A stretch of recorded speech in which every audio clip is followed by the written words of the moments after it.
chit-chat.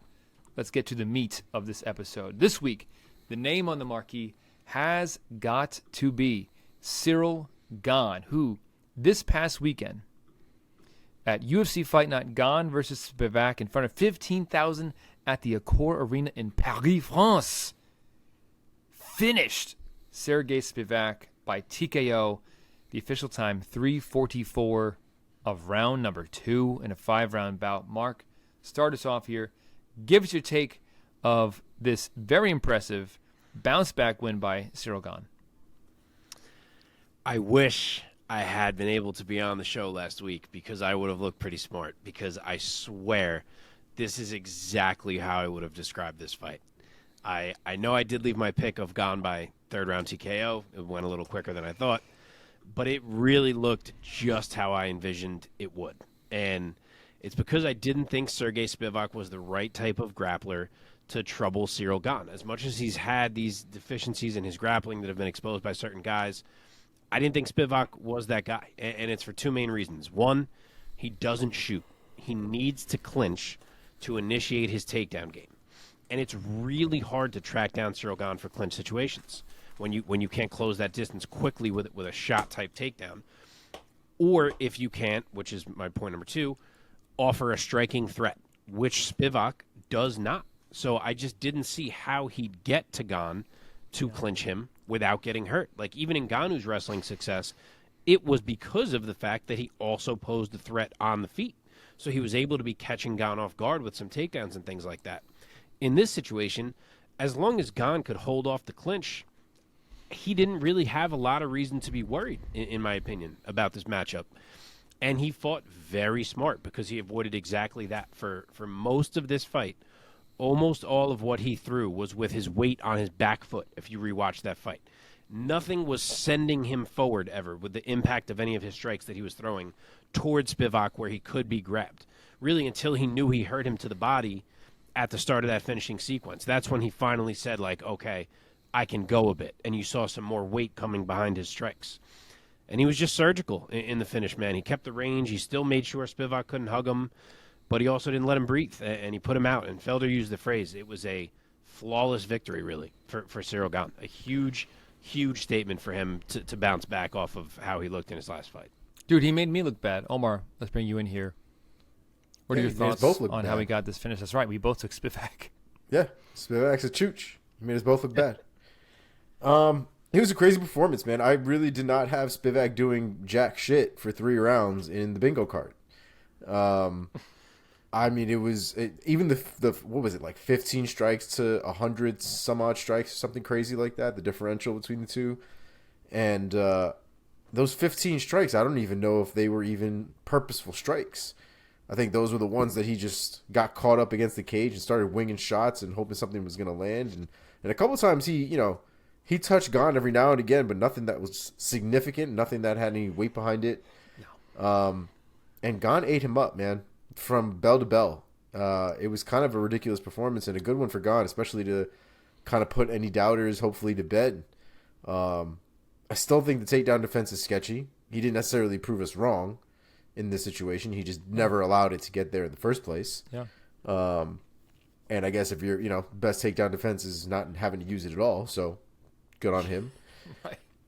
But it was a good performance from him, man. The striking is clean. His distance management is absolutely insane. The power that he possesses in such a mobile frame, I think, is really impressive. So hopefully we see more of this Gane. And if he runs into another wrestler, I'm really interested to see if he can repeat some of these kind of same advances it seems like he's made in his game. Dude, I was so disappointed in Serghei Spivac, man. I made my pick fairly confidently last week, and I have egg on my face. Mark, you make a valid point that Spivac is not a double-legger, and that he usually secures takedowns from first getting to a clinch position, and you're right, that is true. But I thought that he was going to pursue that position and try to initiate that whole process with more aggression. He allowed himself, I thought, to just kind of get frozen. I mean, look, easier said than done. I'm not standing in front of Ciryl Gane. That's a tall task. But I thought that he was at least going to just try to make something happen a little bit more, but he allowed it to become a Ciryl Gane fight, and Ciryl Gane in Ciryl Gane fights is batting 1,000, man. He just let Ciryl Gane just like play long distance sniping for 2 rounds until he got picked apart and damaged enough, and Ciryl smelled blood in the water and he went in for the finish, man. I think that's really the difference. Is Spivac could probably do better against somebody who wings their punches, somebody who throws really long looping hooks and he can catch them. He can block them relatively well. Gane is the dude that throws them down the middle and can break through your guard. He's surgical with the way that he fights, and he's very purposeful with how he throws his punches. And I just think you could see by the end of the fight that Spivac wasn't even the same color he was when he started that fight. His whole body was fucked up. His face was fucked up. His body was messed up. He had welts on his ribs. I mean, he was destroyed by the end of that fight. And I don't know if you've ever watched The Three Ninjas, but it's not a great movie. It's not really worth the rewatch if you haven't watched it. It does not hold up. But the point is, there's a part in there with it does not. It's a terrible movie. But they have this dummy in this movie where when you hit it in the right spot, it lights up. The eyes light up. And that's how he teaches the kids the right places to hit. I'm pretty sure a lot of that is bullshit. But my point in that is that every time Serghei Spivac was getting hit by Ciryl Gane, it looked like his eyes were just lighting up. I mean, every shot was nailing him clean. And Gane did a great job of mixing it up too, not just headhunting. He was cracking Spivac's body, right side, left side, down the middle, knees to the body, knees to the liver. I mean, he was... Honestly, I think lesser men would have probably been stopped long before Spivac ended up getting stopped. That's a fair point. It was a great performance from Gane. Spivac is a tough motherfucker, probably too tough for his own good, but what a crazy fight. You got to look at Spivac's wins. Like, his big wins are Derek Lewis, Tai Tuivasa, Olynyk, Sakai. I don't know who else you want to put on this list. All those guys are guys who are there for you to crash into them and get a hold of them. Ciryl Gane is the direct opposite of that guy. And unless you have the kind of striking to stop his movement and to beat him to spots and to cut him off and to make him change his angles so that you can get a hold of him, that's the way that fight's going to look. And Serghei Spivac just does not have that. He has to be able to do the crash into you thing. And Ciryl Gane's not the guy to allow that. The MMA math that I did was in his most recent victory, which was his biggest one to date over Derek Lewis. He finished him in the first round.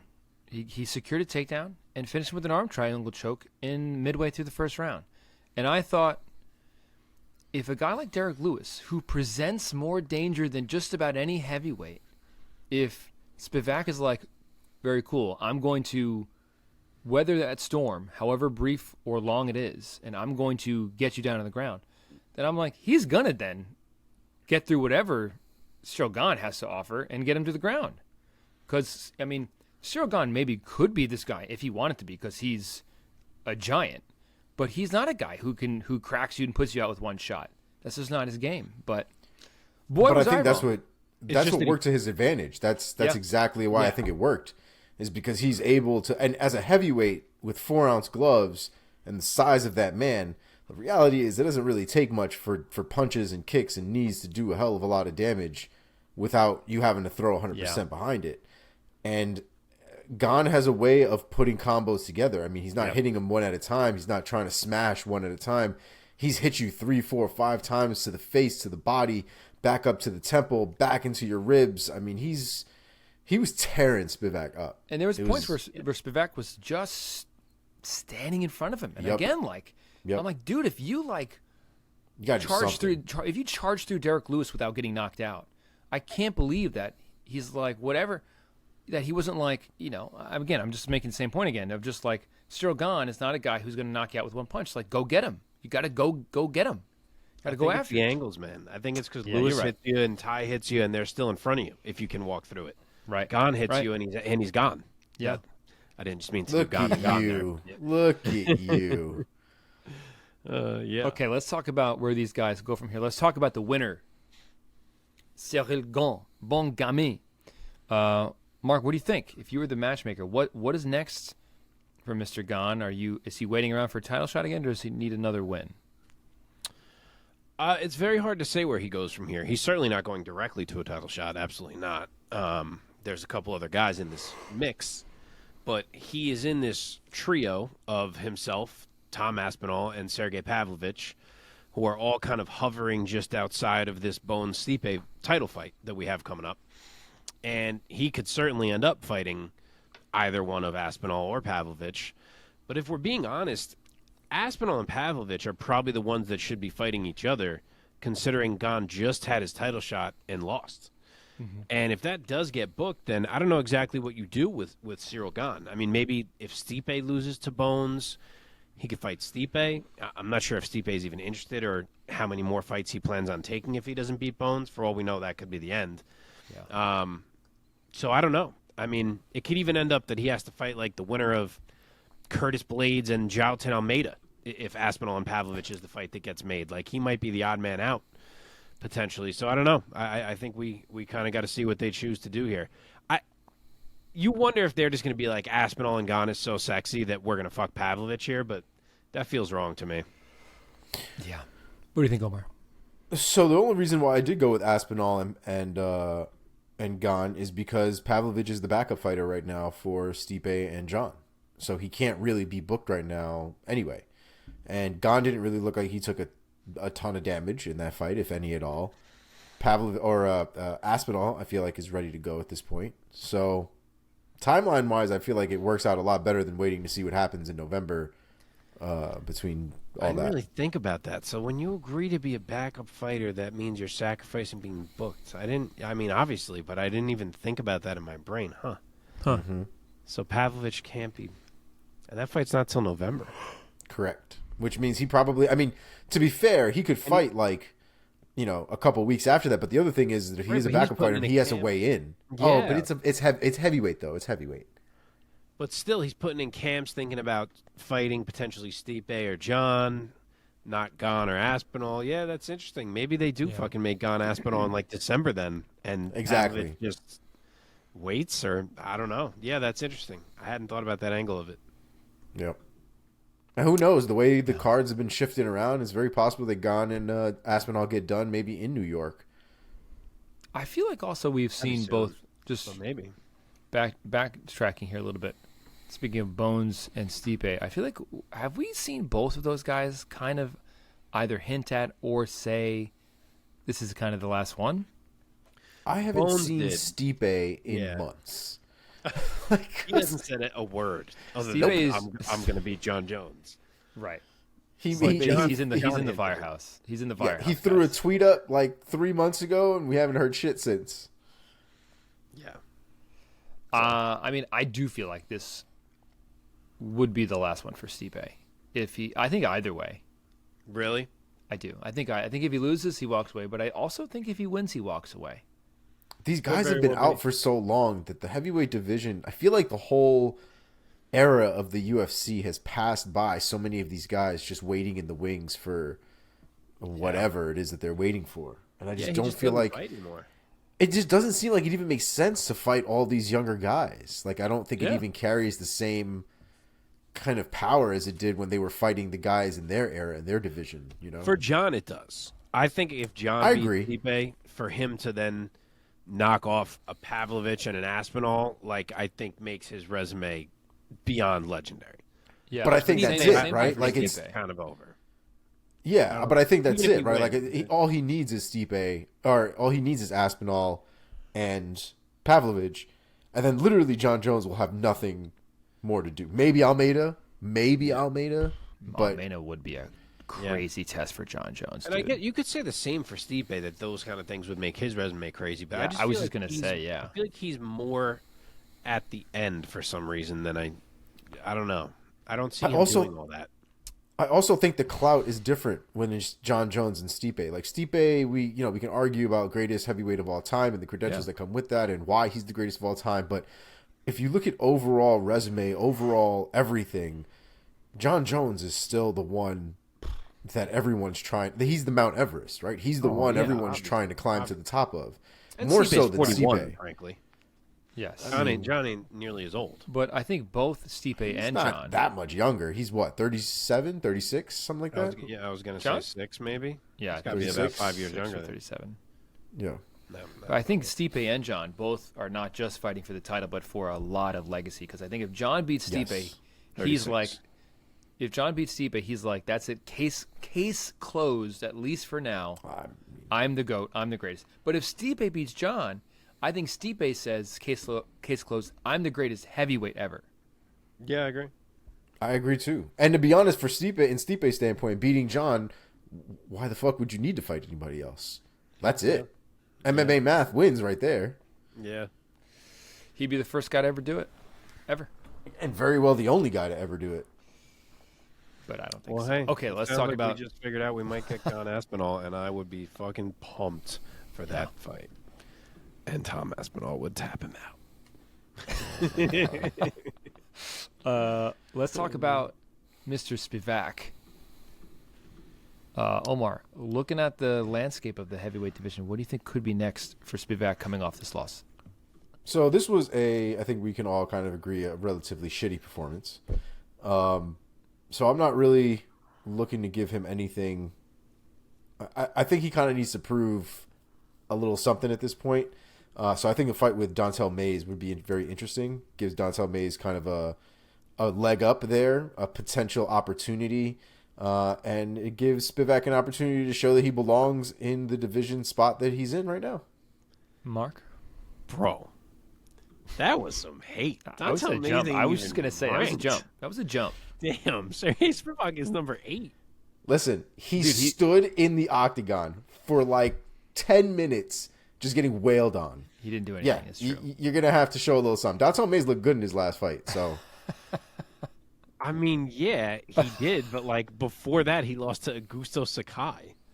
Like, I don't know. All right, I mean, hey, to each their own. I just feel like Spivac getting a lot of hate right there. I think there are other top 15ers that he hasn't fought yet, though. So I will say the loser of the Curtis Blades Jailton Almeida fight that I mentioned. what is he ranked now among the UFC rankings? Number 8. What is he at pre-rankings? I kind of think 7. Okay. Yes, 7. So who do they have ahead of him that I don't have ahead of him? Why does it seem like no one?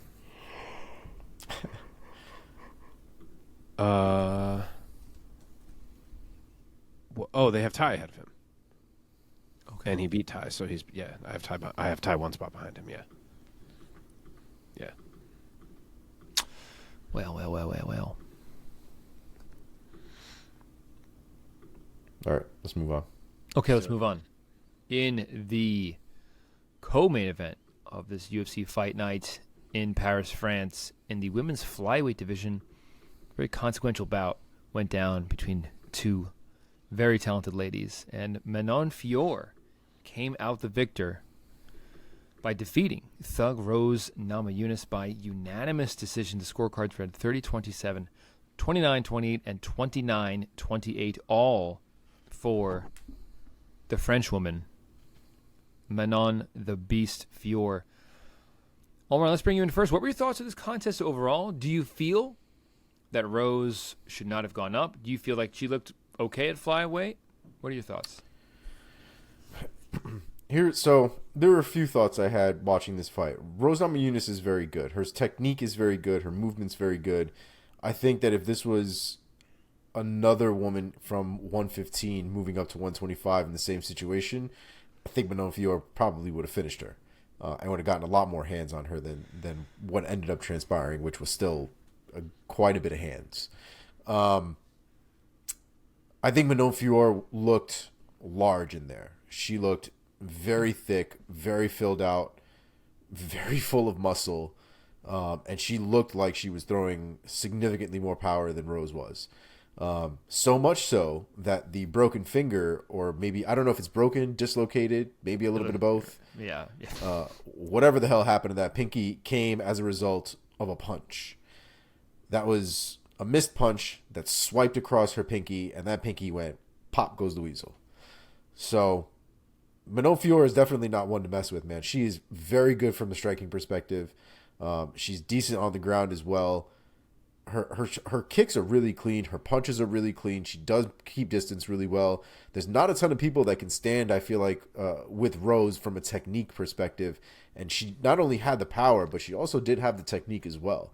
And you could see the power was super evident every time that Rose and her crashed. Rose was always the one that got pushed back. So it was a rough go for Rose. I don't know. I don't know if I quickly want to say 125 is not her division. It's obvious that some of these girls are going to be bigger than her, but she does have enough technique that I think she could win some fights at 125. Yep. I just think that there are fights at 115 that just suit her a lot better. For sure. Mark, what are your thoughts of how this contest played out? So all my thoughts on this fight are kind of incomplete, I guess, is what I want to say. Like, I do think Manon got this done. And the key, I feel, was really just how elusive she was. But it wasn't all that hard for her to be elusive since Rose became a one-handed fighter like 2 minutes into this fight. Sure. Rose can only cut Manon off in one direction for the most part. I thought she had opportunities to throw the right where normally it would have been key, and she held back from throwing it. And I don't blame her. If she couldn't throw the right, she couldn't throw the right. I'm not faulting her for that. The finger afterward, the picture of the finger looked fucking awful. But I don't necessarily feel bad about the fact that I went out on a limb and took Rose here, because I think it could have gone different if she didn't hurt her hand. I'm not saying it would have. I'm just saying I feel incomplete in what we got out of this fight. Like, I wasn't hugely impressed with Manon the way I'd like to be, saying she just beat Rose Namajunas. What a big deal. You know what I mean? Like, she did her job. Rose was a bit limited. Manon fought the right way, and she got the decision. So it sucks a little bit for Manon, I think, that she doesn't get more buzz off of beating a Rose Namajunas. But, again, she fought an elusive fight. She landed her shots for sure. She mixed it up. She did push through a big headbutt that opened a cut, so props to her for that. And she gets a significant W, obviously, but I just feel as if she didn't beat fully, capable Rose. Yeah, I mean, I took Fior pretty confidently, and at least I felt like I got this one right. Finger aside, pinky aside, I thought the fight kind of played out how I envisioned it. I thought we felt like Fior was going to be the bigger woman in there. She most certainly was. Rose defended herself afterwards on her social media saying, was she a little bit bigger than me? Yes, but she was not too big for me, I think is something, paraphrasing what she said. Did she knock her down? Did Rose knock her down? Or I thought it was more of a slip. It Rose looked more said like that. a slip. I don't remember a knockdown in that fight. I was trying to She think fell down. I do remember that Manon Fiorot was on the ground at least a couple times, to be honest, actually. And she kind of like rolled back up. Yeah. But it didn't look like... For it, to not Yeah, even it didn't really my look like brain. she cracked her and dropped her. It looked more like she, if anything, maybe tripped her or something like that. But it didn't look like she cracked her to the ground or anything. But look, I said this last week, and I'll stand by it. I thought that Manon Fiorot was arguably the toughest matchup in the top 10, top 5 of flyweight for Rose to jump up into facing. I think that there are other interesting fights that could be more winnable for a Rose Namajunas. I would love to see. I mean, we know that Rose can beat Jessica Andrade, who's now a flyweight. I think Chookagian would be interesting. I think Taila Santos would be interesting, although Taila Santos, as we know, she's a big girl and she can crack and she's very athletic, which could give Rose trouble. So is Chookagian, dog. Like, I've met Chookagian, or not met, but I've seen Chookagian in person. Mm-hmm. That chick is huge. Oh, really? That is a big girl. And I'm not talking about necessarily height, because I'm pretty sure she was wearing heels when I saw her at an event. She was a lot taller with heels on, but she's still like... I mean, all these thick, girls dog. in this division are strong. Lauren Murphy's a strong man. girl. Yeah, dude. Maya's a strong girl. Macy Barber's a strong girl. Like, there's a lot of strong girls in this division. It's not going to be easy. Yeah. Just to finish my point, I'll go all the way up to the top. I think that Alexa Grasso is a more winnable fight for Rose Namajunas than Manon Fiorot. Oddly enough, considering she's the champ, I actually think Grasso's a more winnable fight for Rose than maybe about 5 other girls in the division. Right. Yeah. Simply because of the way they match up. Yeah. Yeah. And the size, I think, too. I mean, I do think that if Manon Fiorot and Rose Namajunas were the exact same size, I would take Rose. But they weren't. And Fiorot is just, I think, too big, too strong, too athletic for Rose. Yeah. Has Rose said in the aftermath if she's like, no, I'm staying at 125 pounds. I'm going to go back down. Have we heard anything? She seems to intend to stay. To stay? Yeah. She said that with 2 big black eyes in her face. Okay. So that being said, Omar, let's start with you this time. Who do you think you would like to see Rose match up with next at flyweight? So I did think about if she's gonna stay at flyweight, I was gonna go with Macy Barber. I did think that would be an interesting fight.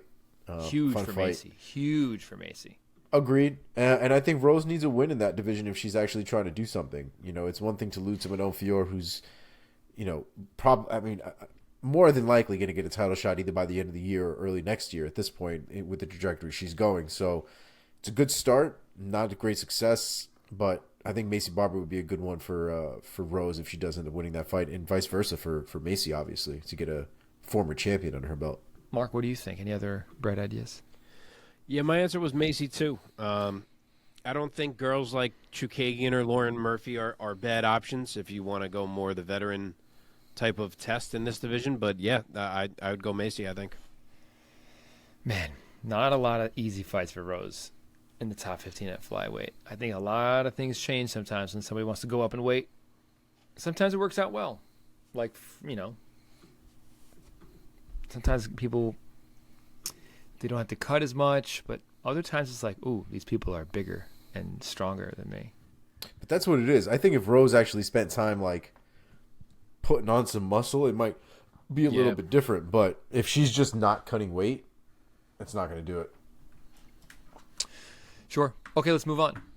Wait, can we talk my about bad. Fiorot? Manon Fiorot, the winner here. What is next for Manon Fiorot? Mark, what do you think? So, I mean, it's pretty obvious. I think everyone knows the deal here. It's one that could go a couple of ways. Her and Blanchfield are right there. You got 2 title contenders. Yeah. If Valentina beats Grasso, it probably means we get an immediate trilogy, I would have to guess. I'm not 100% sure of that. If that were the case, then you just go ahead and make Blanchfield versus Fiorot for whoever ends up winning that trilogy, and life is easy. If Grasso wins again, then it gets a lot harder because Blanchfield and Fiorot are really similarly deserving. I do think Erin has maybe been a little bit more impressive, but like Manon is the one that just beat Rose Namajunas, which is a huge name. So I don't know what they'll do. It could go either way. It may just come down to like availability and timing of these girls for whenever the title fight is trying to be scheduled by the UFC. So I don't know. I think you probably wait and you see how this plays out. Maybe one of them ends up being the one that fights Macy Barber if the other's going to get a title shot. But yeah, I think you got to see what Valentina and Grasso do first. Omar? Yeah, I mean, you can't really. There's not really a lot of movement when it comes to her position right now, so that's pretty much as good of an explanation as you're going to get at this point. I guess the only thing I'll add to it is that if it does come down to Blanchfield and Fiorot getting a title shot, my assumption is that it could come down to anything as small as a venue, right? If a venue is somewhere that it makes more sense for Fiorot to headline as opposed to Blanchfield, they'll probably go in that direction. The only thing I would say is Blanchfield isn't bad on the mic. She isn't bad in front of a camera. As far as selling a fight, she might be a little bit easier to get that done. But like I said, it all really depends on where they're going to end up doing it, when they're going to end up doing it, and obviously what happens with Grasso and Shevchenko. Okay. Blanchfield also stayed at 2 in the UFC's rankings for what it's worth, and Manon is 3. So who knows if that matters or not, but if you're interested, Blanchfield stayed 1 spot ahead of Manon. Okay. Let's move on. In the lightweight division, UFC Fight Night, UFC Paris. Benoit Saint-Denis battering rams his way to a TKO victory against Thiago Moises in the second round. The official time 4:44 of round 2. Mark, what was your impression of this awesome and crazy fight? I thought Thiago Moises did so well to stand his ground and combat the immense pressure that Benoit Saint-Denis tries to put on you. He clipped Saint-Denis a couple times on counters. He had some nice leg kicks, and none of it mattered. Even once he got taken down, he snatched up a couple leg locks. He was battling Saint-Denis in there, and none of it mattered. Benoit's pressure is just that immense. Like, he really feels like, when you describe a fighter sometimes like as an unstoppable force, that is what Benoit Saint-Denis feels like when you watch him fight. And really, that's what he's been in this weight class. His only loss was up at 170. He's undefeated as a lightweight, and he's just such a tough puzzle because he is so willing to walk into phone booth range and trade shots. Yeah.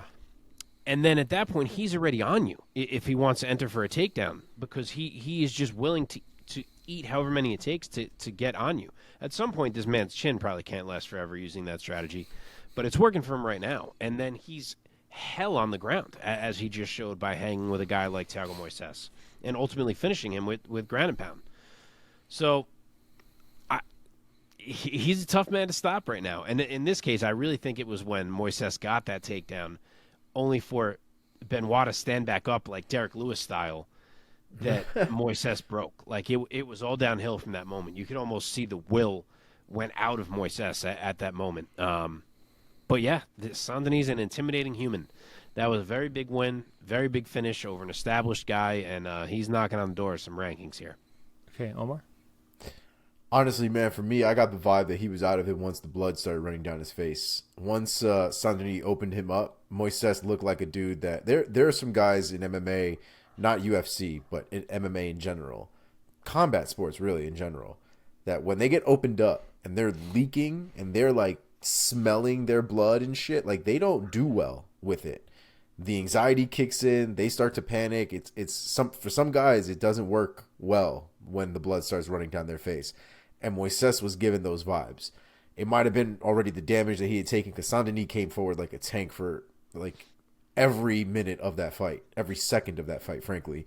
But as soon as the blood starts to just cover the side of Moises's face, Moises looked like he was done. He was not about it anymore.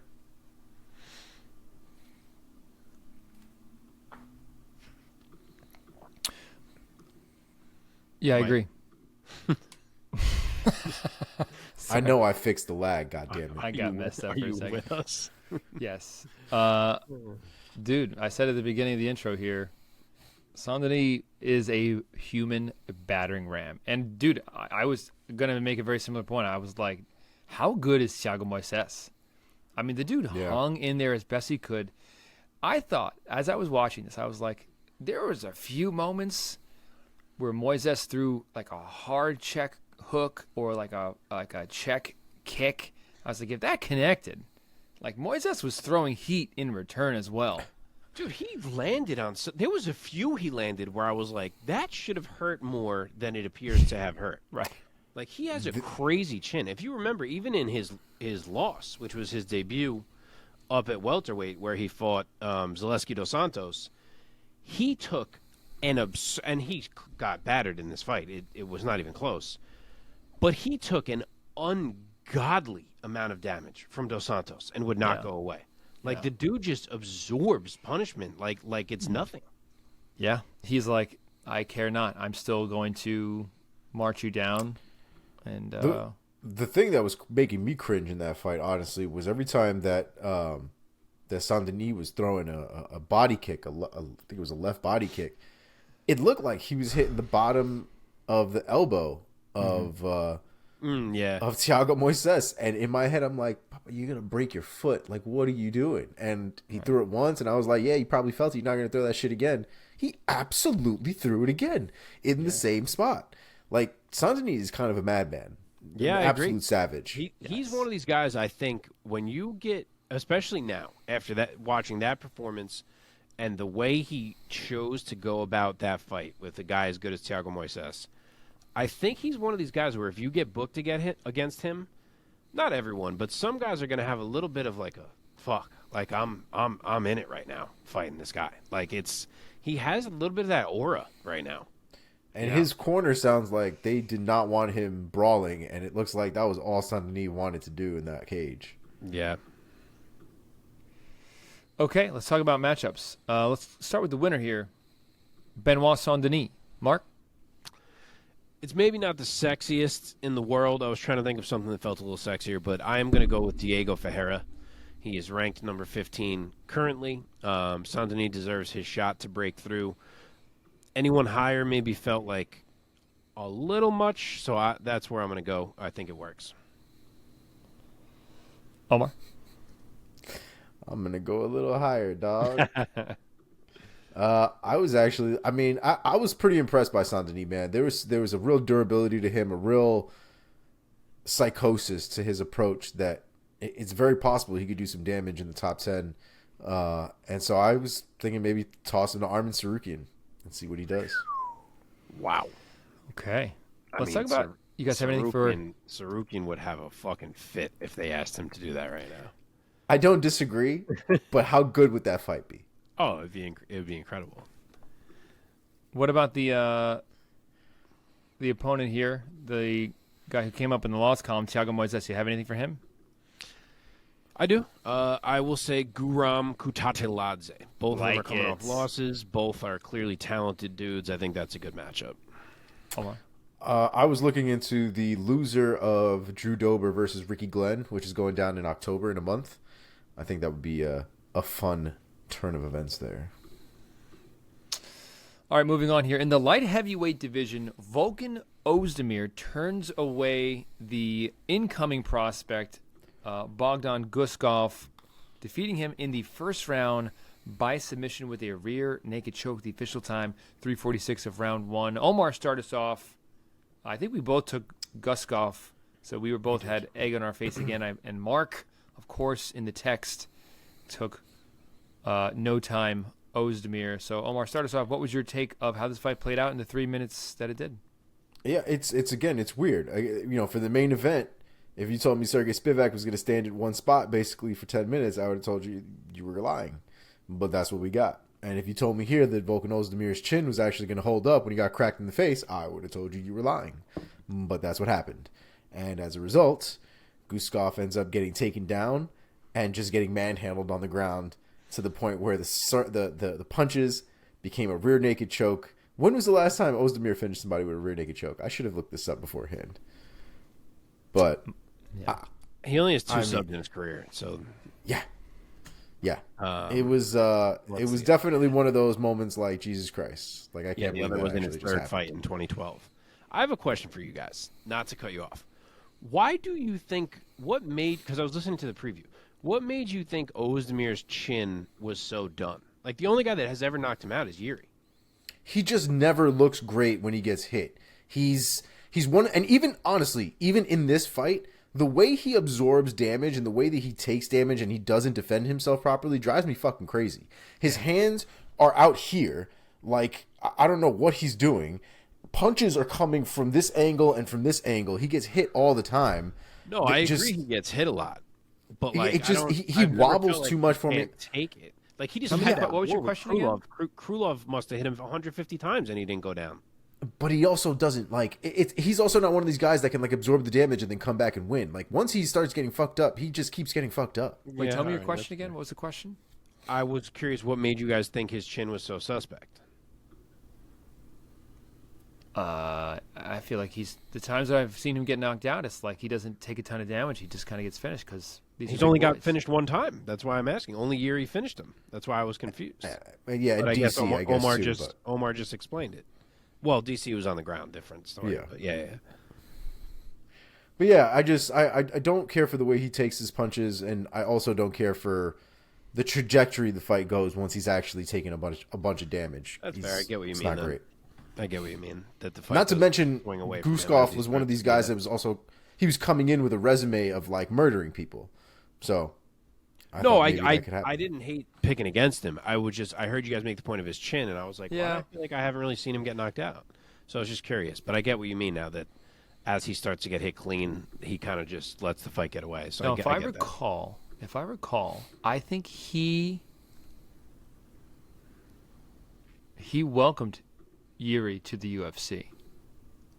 That was Yuri's first fight in the UFC. I think he you're came right. He came in and he starched Oezdemir Correct. in the second Yes. round. But he also So- starches everyone. The point I'm making is that personally, I'll take responsibility. That might have weighed a little too heavily in my assessment of like the memory of that, because he got rocked real bad by Prohaska, because Prohaska's so fucking good.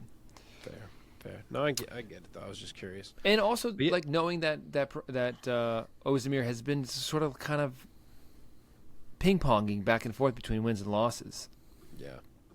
This was by far one of his better performances, but again, his defense leaves something to really be desired. Yeah, I thought this was a little bit of a statement by him, actually. Not in terms of the opponent, because obviously we don't quite know if Guskov is any good as of yet. He could be good, Sure. but we just don't think he know. looked pretty We'll good, see. But I thought it was a statement from him just in the way that he handled the fight. Like, he was willing to exchange on the feet. He did eat the shots without issue because he was getting hit. Yes, he was. But then he was winning on the feet. He found the bigger shots. He hurt Guskov. And then the fact that he kind of showed off the wrestling and grappling that he can bring to the table also, and just kind of gave you like a solid all-around veteran performance against Yeah. a guy who was a bit of a wild card. I thought it was a little bit of a statement. Like, he got him out of there in no time. Oh my God, that's two now for you, bro. Jesus. All right. Let's just go with the winner here, Volkan Oezdemir. Omar, looking out at the landscape of the 205-pound division, what do you think could be next for No Time? I mean, so I had written down Johnny Walker or Khalil Roundtree. I'm curious to see where Walker's Mark fighting wants. on Goliath. Well, so I guess maybe the loser of that fight. Yeah. But even Khalil Roundtree was. I know we feel like we've used Khalil Roundtree for like a bunch of different dudes in the last few weeks, but I'm interested to see Khalil Roundtree fucking fight everybody in that division at this point. Yeah, so. baby. Yeah, I sort of want Roundtree to get Anthony Smith. But for Volkan, I'll stick with what I said going into this fight. I said a couple weeks ago that I thought he, with a win here, should be paired against Dustin Jacoby. And I still think that's the right call here, and I think it's an interesting booking. I think Jacoby deserves that step up. I think Volkan, as much as he had a nice win, it was against a debutant, so I think it's still fair enough to ask him to turn someone back who is below him. I don't think we're skyrocketing him up anywhere. So that's where I go, Volkan and Jacoby. Okay. Omar, any other thoughts? Oh, you went first, right? I did. Okay. Let's hop into our lightning round. So if you don't know, our lightning round is where I challenge Mark and Omar to give me their quickest, most lightning takes, perhaps a phrase or two. No picks, just a quick reaction to the fight, how it played out. Okay, here we go. No picks. Lightning, no picks. Starting things off in the featherweight division, there's a lot of tough names for me on this card. William, is it Gomes? Gomes. Taking on Giannis Gimori?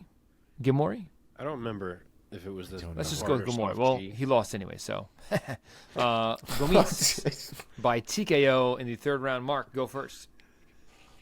This one was competitive for a bit, but even when it was Gomes who was kind of standing out more, I would say. His balance, his fluidity, the friggin' speed of his kicks, it was all keeping him just a bit ahead. And then, I don't know, he may or may not have landed a clean body kick in round 3 to the waistline. It was hard to tell. Unfortunately, the ref handled it like a maniac and clouded everything instead of, screaming at them both, specifically Gimori, to fight on. Yeah. He says fight for like 2 seconds, and then he's just like, oh, no, okay, enough. I don't know. I don't know what that handling was, so a weird ending, certainly, but I think Gomes was ahead either way. Omar. Yep, I agree. There's not a lot of times where I advocate for the referee to kind of go full Shang Tsung on somebody and be like, finish him. But that was really one of those moments where I was like, bro, that was a legal strike. Like, send this man in there to do his job because that wasn't the way to handle that. Wasn't really thrilled. There was a few little refereeing faux pas that went on this night. I think the French Athletic Commission, if there is a French Athletic Commission, needs to tighten up a little bit in that regard. They were a little sketchy throughout the night. This was one of them. But it was good. I thought it was a good performance from Gomis. I thought that kick was clean. He might have caught a little dick graze on the way out, but the kick itself I thought was completely clean. Yeah, you either got to call low blow or be screaming to keep fighting. You can't just be like, hey, fight's over. Like, Moises, well, wait a second. Like, I would have fought if I knew you were going to say the fight's over.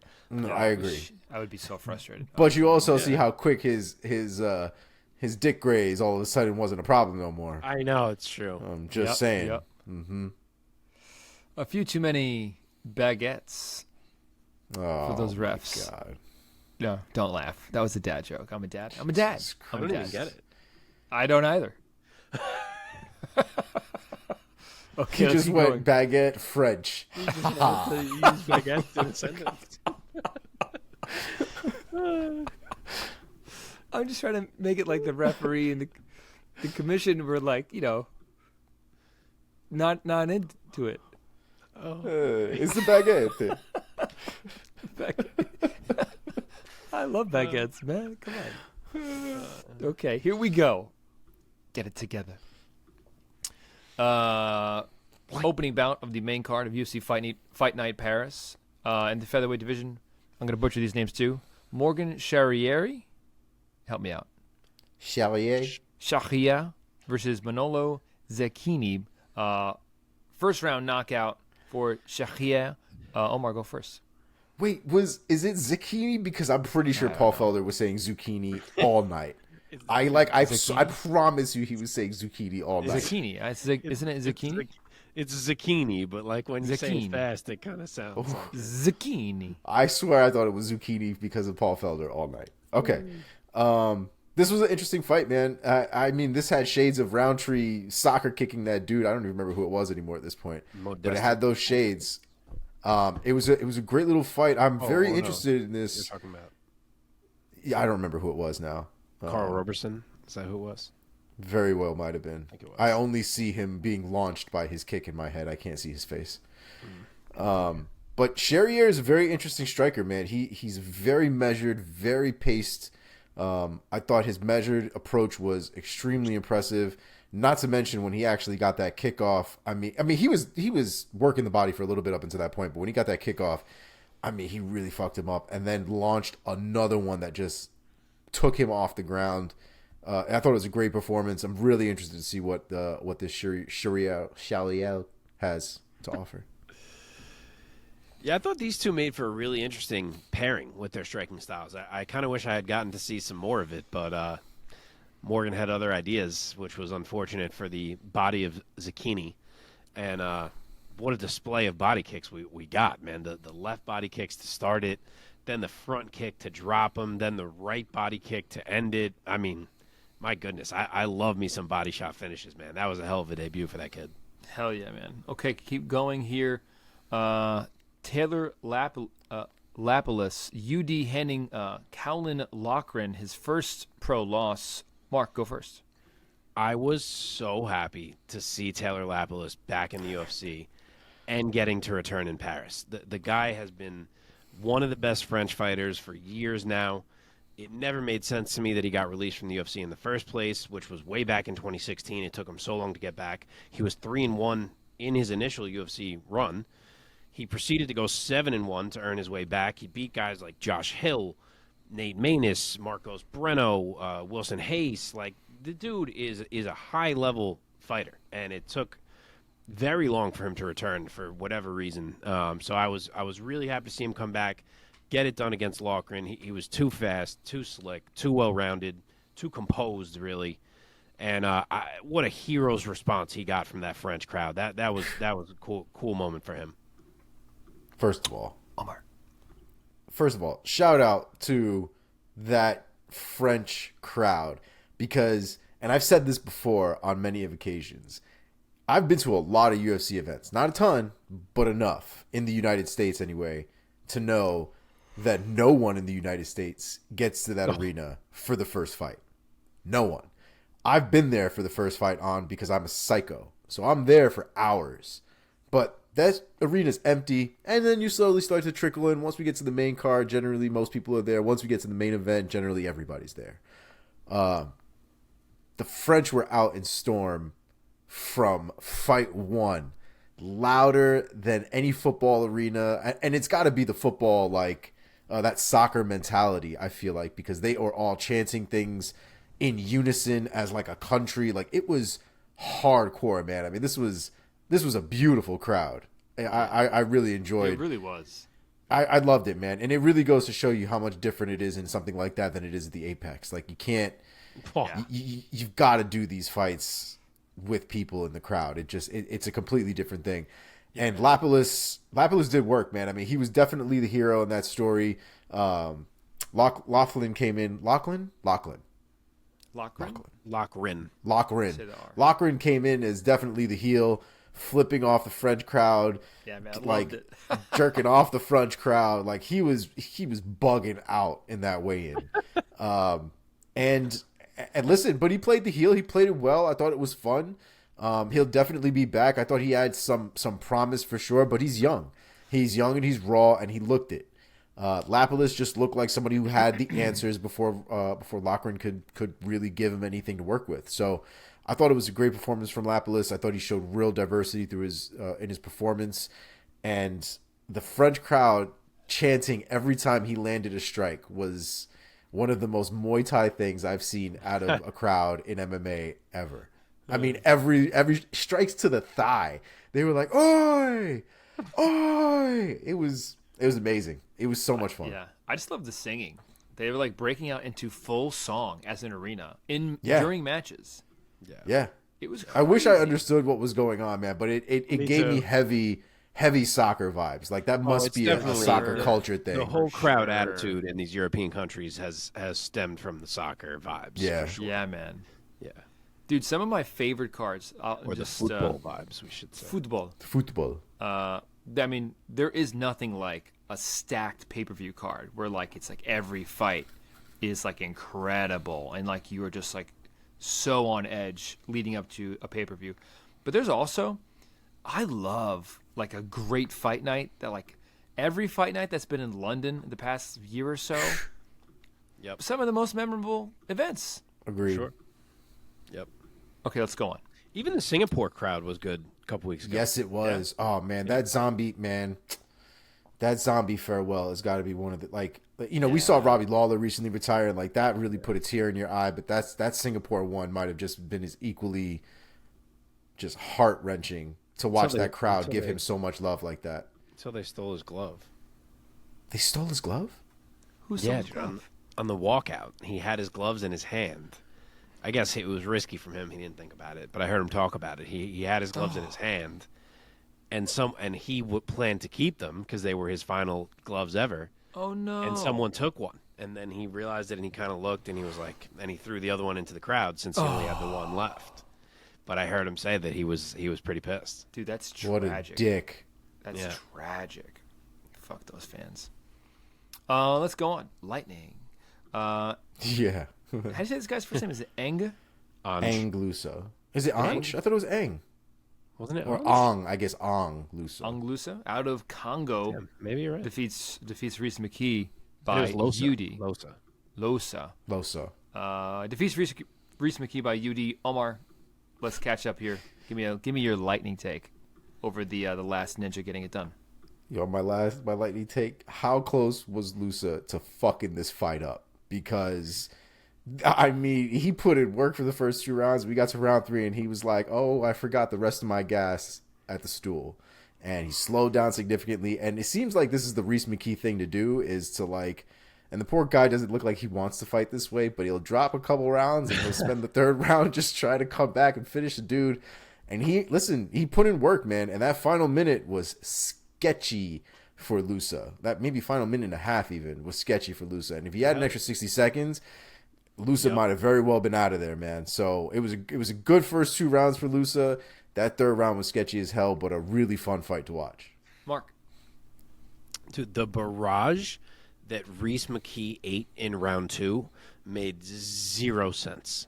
Like, he just stood there. I don't get it. Like, he just was eating repeated shots to the face and was like, yeah, okay, I'm still standing here and I haven't really moved. Like, it made no sense. And then he comes out, as you said, and almost friggin' finishes Losa in the end of round 3 to add to the insanity.